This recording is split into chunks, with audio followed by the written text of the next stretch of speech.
Assalamualaikum warahmatullahi wabarakatuh. Halo Sobat Setiap Fakta Kehidupan. Tidak lupa kami sampaikan salam sehat, salam sejahtera, semoga tercurah segala bentuk kebaikan dan juga kita semua dalam lindungannya. Seperti biasa, kita akan berbagi kisah dari yang unik, menarik, sampai bikin nangis. Mari kita simak kisahnya.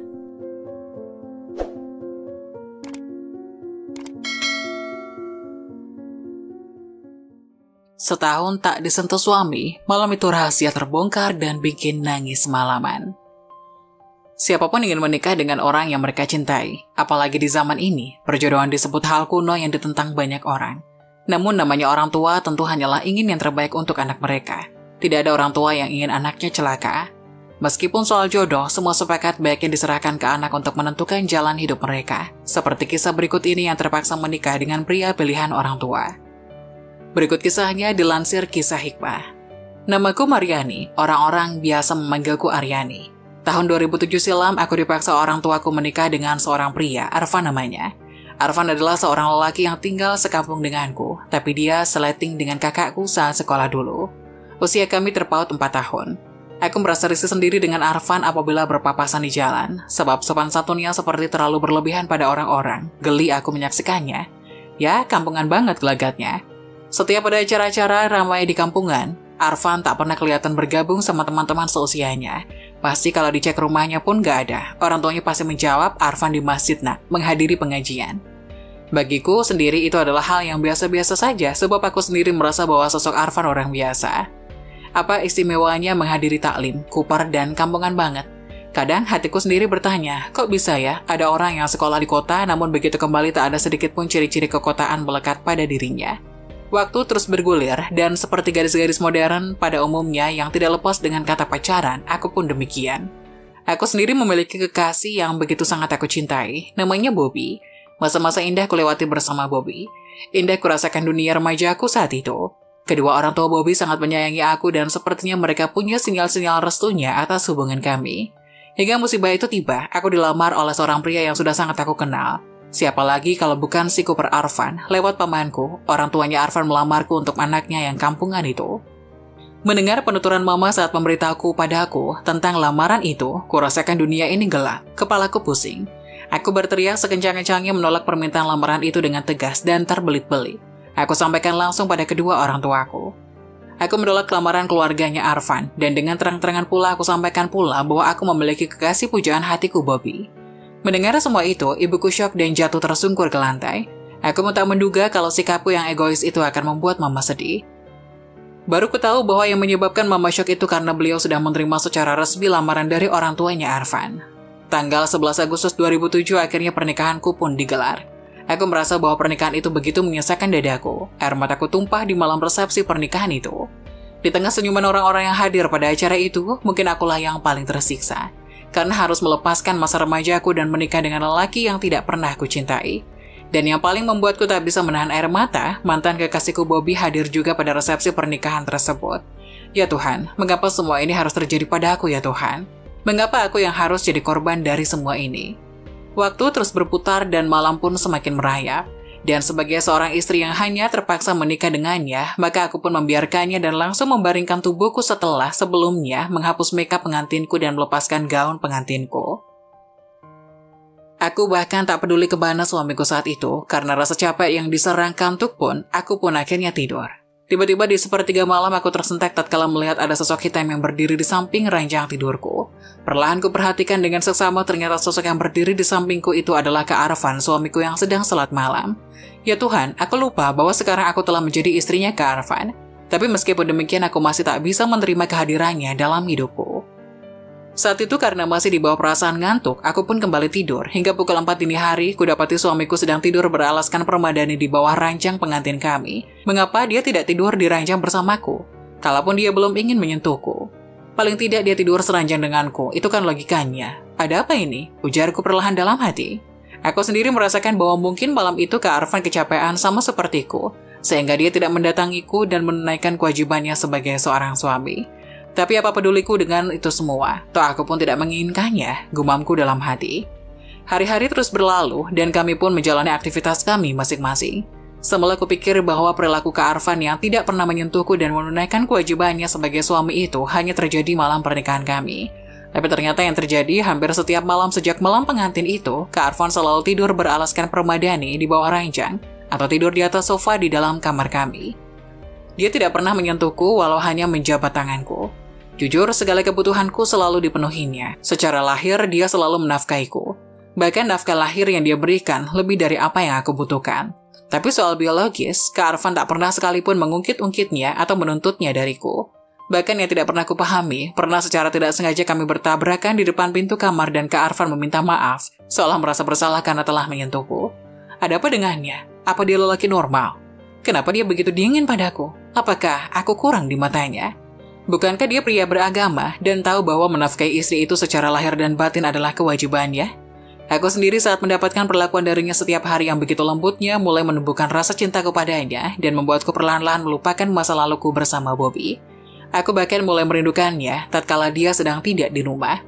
Aku bahkan selalu berusaha menyenangkan hatinya dengan melakukan apa-apa yang dianjurkan lewat ceramah-ceramahnya pada wanita-wanita muslimah, yakni mulai memakai busana muslimah. Kadang ceramah-ceramahnya di masjid sering aku ikuti dan aku praktekkan di rumah, tapi satu yang belum bisa aku mengerti adalah darinya. Entah mengapa hingga setahun pernikahan kami, dia tidak pernah menyentuhku. Setiap masuk kamar kami pasti sebelum tidur, dia selalu mengawali dengan mengaji lalu tidur di atas hamparan permadani di bawah ranjang, hingga terjaga lagi di sepertiga malam dan melaksanakan sholat. Hingga suatu malam Kak Arfan jatuh sakit. Tubuhnya demam dan panasnya sangat tinggi. Aku sendiri bingung bagaimana cara menanganinya, sebab Kak Arfan sendiri tidak pernah menyentuhku.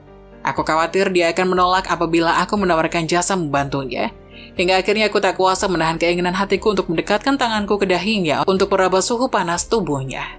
Tapi baru beberapa detik tanganku menyentuh kulit dahinya, Kak Arfan terbangun dan langsung duduk agak menjauh dariku sambil berujar, "Afwan, Dek, kau belum tidur, kenapa ada di bawah, nanti kau kedinginan. Ayo naik lagi ke ranjangmu dan tidurlah lagi, nanti besok kau capek dan jatuh sakit," pinta Kak Arfan kepadaku. Hingga akhirnya gemuruh di hatiku tak bisa ku bendung lagi. "Afwan, Kak, kenapa sikapmu selama ini padaku begitu dingin? Kau bahkan tak pernah mau menyentuhku walaupun hanya sekedar menjabat tanganku. Bukankah aku ini istrimu? Bukankah aku telah halal buatmu? Lalu kenapa kau jadikan aku sebagai potong perhiasan kamarmu? Apa artinya diriku bagimu, Kak? Apa artinya aku bagimu? Kalau kau tidak mencintaiku, lantas mengapa kau menikahi aku? Mengapa, Kak? Mengapa?" Ujarku di sela isak tangis yang tak bisa kutahan. Tak ada reaksi apapun dari Kak Arfan menanggapi galaunya hatiku dalam tangis yang terseduh itu. Hingga akhirnya dia mendekatiku dan perlahan berujar padaku, "Dek, jangan kau pernah bertanya pada kakak tentang perasaan ini padamu, karena sesungguhnya kakak begitu sangat mencintaimu. Tetapi tanyakanlah semua itu pada dirimu, apa saat ini telah ada cinta di hatimu untuk kakak? Kakak tahu dan kakak yakin pasti suatu saat kau akan bertanya mengapa sikap kakak selama ini begitu dingin padamu.